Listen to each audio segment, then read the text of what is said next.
Kanal 67 uudistesse. Täna me oleme avastanud ühe uue sõiduvahendi, mis on väga moodne ja odav. See on meil mini BMX, sellega saab sõita sõrmedega ja see on ainult 5 eurot. Täna mina proovin sellega trikke ja vaatame, kuidas see läheb. Esimene trikk meil on siis wheelie.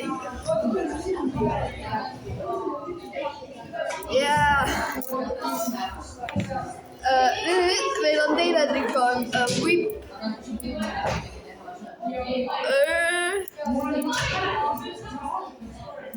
Okei. Ja siis viimane trikk on meil kõige raskem on backflip. See maandus.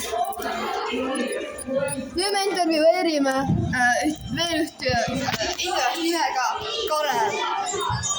Tere, Karel! Tere! Mis sa arvad siis, kuidas see siis läheb välja meie päris maailmas? Et kas inimesed hakkavad sellega veel sõitma?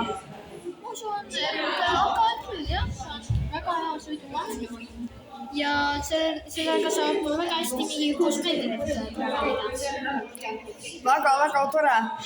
Nüüd meil on siin veel üks inimene nimega Joosep. Tere, Joosep! Tere! Mis te arvate mini BMX-ist, kuidas see välja näeb ja kas me hakkame tulevikus seda kasutama?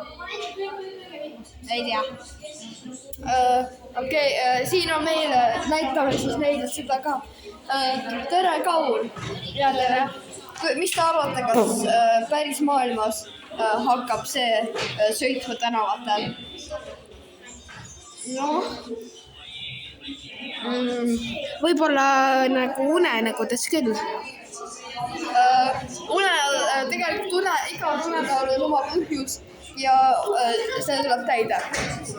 Nii, jah, ostke kõik endale mini BMX ja näeme teid järgmine kord Kanal 67 uudistes.